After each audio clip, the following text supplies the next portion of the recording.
Good morning everyone. आज का जो हमारा टॉपिक है वो है पेनिट्रेशन और स्कीमिंग। तो आज मैंने ये टॉपिक को लिया है पेनिट्रेशन और स्कीमिंग को। तो इससे हमारा उद्देश्य है क्योंकि हमारे जो एग्जाम्स हुए थे 8 सितंबर को जो हमारे एग्जाम्स हुए थे झारखंड इकोनॉमिक्स पीजीटी के, उसमें ये क्वेश्चन आए थे पेनिट्रेशन से संबंधित और स्कीमिंग से संबंधित क्वेश्चन आए थे। तो इसमें बहुत सारे स्टूडेंट्स जो थे इन क्वेश्चन से वाकिफ नहीं थे, इस टॉपिक से वाकिफ नहीं थे। लेकिन जिन स्टूडेंट्स ने भी इकोनॉमिक्स के से संबंधित जैसे न्यूज़पेपर पढ़े होंगे तो उसमें ये सब शब्द थे, तो वो सब बच्चों के लिए ये टॉपिक आसान था। लेकिन जिन बच्चों ने इस टॉपिक को नहीं पढ़ा था, नहीं जानते थे, उसके लिए परेशानी होगी। तो पेनिट्रेशन आज हम समझते हैं कि पेनिट्रेशन क्या है और फिर समझेंगे कि स्कीमिंग क्या है। तो पेनिट्रेशन, व्हाट इज पेनिट्रेशन? तो देखिए, जैसे कि मैंने उदाहरण लिखा है कि पेनिट्रेशन किसी उत्पाद के लिए उद्योग या कंपनी द्वारा उपभोक्ताओं या उपयोगिताओं की संख्या बढ़ाने का उपाय है। पेनिट्रेशन जो होता है एक ऐसा तत्व है, पेनिट्रेशन एक ऐसी चीजें हैं जिससे कि किसी प्रोडक्ट, अगर कोई उत्पादक होता है या फिर कंपनी होती है या फिर उद्योग होता है, अपनी प्रोडक्ट की कीमत जो है वो नीची रखता है ताकि उसके ग्राहक ज्यादा से ज्यादा बने। अगर ग्राहक नहीं बन रहे हैं तो वो उसके कुछ उपाय करता है जिससे कि वहां पे ग्राहक बन जाए। तो ऐसी स्थिति को, इसी चीज को पेनिट्रेशन कहते हैं। अर्थात कि जब अगर आपकी कस्टमर नहीं है तो भी आप अपने प्रोडक्ट को की कस्टमर बनाने के लिए आप उसे अधिक से अधिक ऐसी चीजें करें जिससे कि आपके कस्टमर बने। आप या तो उसे कम पैसे पे दे सकते हैं, कम कीमत रख करके दे सकते हैं, अपने ग्राहक बना सकते हैं, चाहे आप उसे उधार की प्रक्रिया के अनुसार आप ग्राहक बना सकते हैं। तो इस चीज को हम पेनिट्रेशन कहेंगे। अब पेनिट्रेशन जो है वो कई कारकों पर निर्भर करती है। तो पेनिट्रेशन किस तरह से कारक पर निर्भर करती है? इसके लिए आय होना चाहिए। अगर व्यक्ति की आय होगी तो पेनिट्रेशन की क्रिया होगी। अगर व्यक्ति के पास आय है तो वो ज्यादा से ज्यादा वस्तु को खरीदने की तभी कोशिश करेगा। लेकिन अगर किसी के पास आय नहीं है तो वो किसी भी वस्तु को खरीदने में कम सक्षम होगा।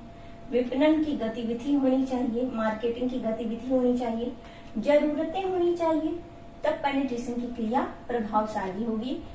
स्थिति ऐसी होनी चाहिए, कंडीशन होनी चाहिए, जनसांख्यिकी के साथ उपभोक्ता की जरूरतों का भी ध्यान रखना होगा। तो ये सारी चीजें हम पेनिट्रेशन के अंतर्गत जानेंगे।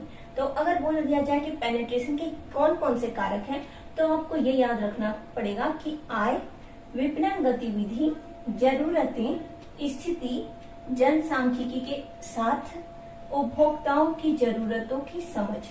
तो ये था पेनिट्रेशन से संबंधित, जो भी पेनिट्रेशन टॉपिक से संबंधित ये सारी चीजें थी। अब हम बात करते हैं स्कीमिंग की। स्कीमिंग जो है ये बिल्कुल पेनिट्रेशन की विपरीत स्थिति है। पेनिट्रेशन में होता ये था कि जब कोई कंपनी या कोई उद्योग या कोई उत्पादक अपनी वस्तु का उत्पादन करता है तो वो वस्तु का उत्पादन करने के बाद उसका ग्राहक बनाने के लिए, उस वस्तु का ग्राहक बनाने के लिए उस वस्तु को कम कीमत पर भी बेच देता है। लेकिन स्कीमिंग में क्या होता है कि स्कीमिंग में आप शुरुआत में अपनी ज्यादा से ज्यादा प्रॉफिट को प्राप्त करने के लिए आप इसे उच्च कीमत पर बेचेंगे। स्कीमिंग में क्या है कि कोई भी उत्पादक या उद्योग या फिर कंपनी अपनी वस्तु को अधिक कीमत पर बेचता है, लेकिन जब उसका ग्राहक बन जाता है और जब उससे पूरे प्रॉफिट वो ले लेता है तब उस वस्तु की कीमत को कम कर देता है। और वो वस्तु की कीमत को इसलिए कम करता है क्योंकि वहां पे प्रतिस्पर्धा बढ़ जाती है, वहां पे और बहुत सारे कंपनी आ जाती है उस वस्तु को बेचने के लिए, बहुत सारे उद्योग आ जाते हैं उस वस्तु को बेचने के लिए। तब वो क्या करता है कि अगर हम उसी कीमत पे बेचेंगे तो हम मात खा जाएंगे और सारे प्रतिस्पर्धी से। इसलिए वो उस वस्तु की कीमत को कम कर देता है। शुरुआत में यह वस्तु की कीमत को हाई रखता है, लेकिन बाद में प्रतिस्पर्धियों की संख्या बढ़ने के बाद वो वस्तु की कीमत को कम कर देता है। तो बिल्कुल पेनिट्रेशन की विपरीत स्थिति स्कीमिंग है। और स्कीमिंग के कुछ उद्देश्य, तो स्कीमिंग का हम यहाँ पे परिभाषा देख लेते हैं कि यह एक मूल्य निर्धारण रणनीति है जो नए उत्पाद की कीमतें ऊंची निर्धारित करती है और बाद में प्रतिस्पर्धियों के बाजार में प्रवेश करने पर उन्हें कम कर देती है। तो मैंने जो बताया था कि शुरुआत में ये जो मूल्य निर्धारण करती है वो ऊंची कीमत पर व्यक्ति अपनी वस्तु को बेचती है, लेकिन बाद में जब प्रतिस्पर्धी आ जाते हैं, नए उद्योग आ जाते हैं, नई कंपनियां आ जाती, नए उत्पादक वर्ग आ जाते हैं, तो वो प्रतिस्पर्धा को ये करने के लिए वो वस्तु की कीमत को नीचे कर देता है ताकि मुझे ज्यादा परेशानी ना उठानी पड़े। और इसके उद्देश्य है कि उच्च अल्पकालिक लाभ उत्पन्न करते हैं, क्योंकि शुरुआत में ऊंची कीमत रख लेते हैं तो अल्पकाल में ही ज्यादा लाभ उत्पन्न कर लेते हैं। दूसरा कि शीघ्र अपनाने वालों को आकर्षित करते हैं। जिसके पास अमाउंट ज्यादा है, जिनके पास रुपए पैसे ज्यादा हैं, तो वो नई नई चीजों के प्रति ज्यादा आकर्षित होते हैं। अगर जैसे नया नोकिया या फिर नए सैमसंग के नए मॉडल सेट आ गए तो उनके पास पैसा, वो चाहेंगे कि मैं नया मॉडल यूज करूं, और फिर उसे इस तरह के लोगों के लिए ये स्कीमिंग की प्रक्रिया होती है।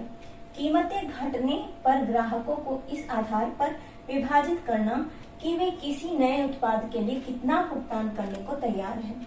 अब कीमतें अगर वस्तु की घट जाती है तो वो फिर ये देखेंगे कि अब जो मेरे नए उपभोक्ता हैं, वो जो पहले उपभोक्ता रहे जिन्होंने इस मॉडल को यूज कर लिया, अब वो कितने रुपए अमाउंट इन्वेस्ट करने के लिए तैयार है, तो फिर वो उसी मॉडल की चीजें लाएंगे। और फिर वो जो मॉडल पुरानी हो चुकी है, वो जो ग्राहक कम रुपए देने के लिए इच्छुक है, तो उन लोगों के लिए वो फिर चीजें इस्तेमाल में लाई जा सकती है। तो ये था स्कीमिंग। स्कीमिंग में क्या होता है, पहले कीमतें ऊंची रखी जाती है और बाद में कीमतों को कम कर दिया जाता है।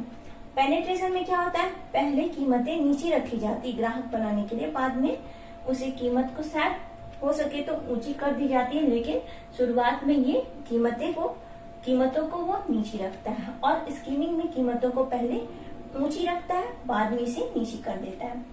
तो ये था हमारा 2 टॉपिक, पेनिट्रेशन और स्कीमिंग। आई होप कि आप लोगों को मेरा ये वीडियो अच्छा लगा हो। Thank you.